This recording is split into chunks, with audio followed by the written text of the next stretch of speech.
एक बात मैं आपको और कहूंगा, आज भजन में मन लग रहा है, आज अगर आपका भजन में मन लग रहा है, आज अगर जीवन में थोड़ा त्याग वैराग आपके आ गया है, तो ध्यान रखना, अपनी पूजा ना करा बैठना, क्योंकि वो जो आपको प्राप्त हुआ है ना, वो तो संतों गुरुजनों की और भगवत कृपा से प्राप्त हुआ है। हम भी भाई उन्हीं गलियों से डोलते डोलते यहाँ तक आए हैं, जन्म जन्म भटक रहे थे, ये तो आज संत सदगुरु की कृपा हुई जो हमको सदमार्ग दिखाई पड़ रहा है।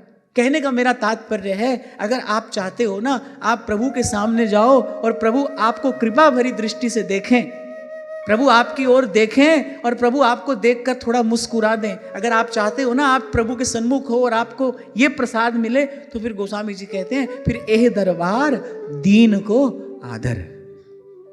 मुझे तो ऐसा लगता है भाई, सब कुछ जान लेने के बाद, सब कुछ प्राप्त कर लेने के बाद, जो सर्वश्रेष्ठ उपलब्धि है ना, वो दैन्य ही है, जिस पर भगवान विराजमान होते हैं।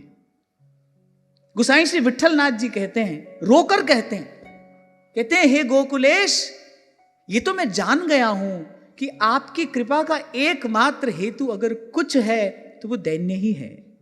बोले पर प्रभु, मैं जितना इसको प्राप्त करने का प्रयास करता हूं, बोले उतना ही उस दैन्य भाव से दूर चला जाता हूं। क्यों, कैसे?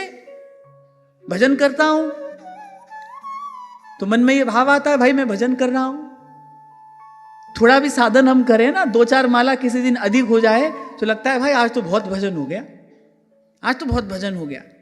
थोड़ी संतों की गुरुजनों की सेवा हो जाए, थोड़ी प्रभु की सेवा हो जाए, तो मन में भाव आता है, भाई भगवान की बड़ी कृपा है, अब तो खूब सेवा बन रही है। थोड़ा भी हो जाए तो, पर एक तो ये मत भूलना, आप नहीं कर रहे हो, आप नहीं कर रहे। संत एक बात कहते हैं बड़ी सुंदर, भगवान का जो नाम है वो प्राकृत है कि अप्राकृत है? जोर से बोलो। अप्राकृत है, क्योंकि भगवान के नाम में और भगवान में कोई भेद नहीं है, तो भगवान का नाम अप्राकृत है। और ये हाड़ मांस का जो देह है, ये प्राकृत है कि अप्राकृत है? प्राकृत है। मन बुद्धि प्राकृत है कि अप्राकृत है? माया के अधीन ही तो है, त्रिगुण के अधीन ही तो है। अब आप सोचो कि ये जो प्राकृत देह है, प्राकृत मन बुद्धि है, ये कैसे भगवान के नाम तक पहुंच सकता है?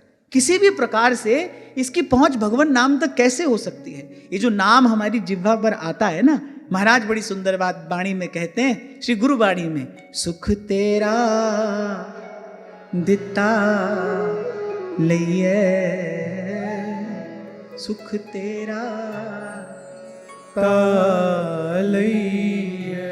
कहते हैं, अनबोलत मेरी बिरथा जानी और अपना नाम जपाया, कहे नानक गुरु बंधन काटे, बिछरत आन मिलाया, ठाकुर तुम सरनाई आया। अनबोलत मेरी बिरथा जानी और अपना नाम जपाया, तुद पावे ता नाम जपावे। इसलिए कल आपको मैंने कहा था, ये जो आप हम यहां पर आकर बैठे हैं ना, अरे बड़ी बड़ी बड़ी स्नेह भरी दृष्टि से श्री गोविंद जी ने आपको हमको निहारा है, तब तो आप हम यहां तक आकर बैठे हैं। तिनका बयार के बस होता है भाई, किसी भी प्रकार से, किसी भी प्रकार से जीव की अपनी कोई सामर्थ्य नहीं है। जो बन रहा है उसको साथ ही साथ, कबीर तो कहते हैं, दम दम हीरा लाल है, गिन गिन गुरु को सौंप। ये जो है ना, ये बोले गुरु की कृपा है, जो कर रहा हूं अपने गुरु को सौंपता चल रहा हूं।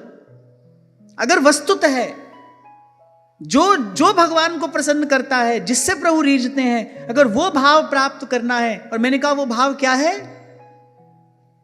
दैन्य। यदि दैन्य प्राप्त करना है तो ईमानदारी से करिए, अपनी ओर ना देखिए।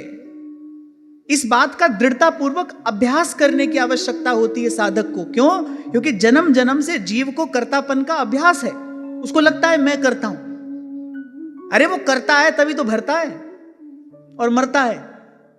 देखो, जो करेगा उसको फल भोगना पड़ेगा कि नहीं?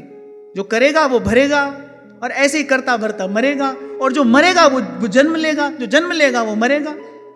समझ आ रही है बात? जो जन्म लेगा वो मरेगा, और जो मरेगा वो फिर जन्म लेगा। इसीलिए तो कल मैंने कहा था, जो जीते जी मुक्त हुआ है, जो मरता नहीं। कहते हैं ना कबीर साहब, हम ना मरे मरी है संसार। बोले भाई हम क्यों मरेंगे?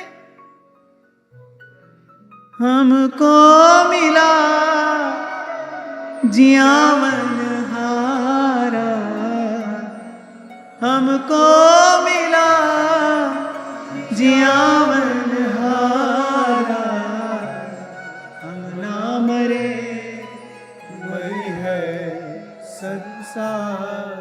देख तो हमको क्या है ना, जन्म जन्म से इस कर्तापन का अभ्यास है। हमको लगता है मैं करता हूं, मैं करता हूं। जीव अपने आप को कर्ता मानता है, मैंने किया, फिर उसका भला बुरा फल भोगता है। संत कहता है जो कुछ किया सो तुम किया, मैं कछु किया नहीं। अरे कहीं कभी जो मैं किया तुम ही थे मुझ में।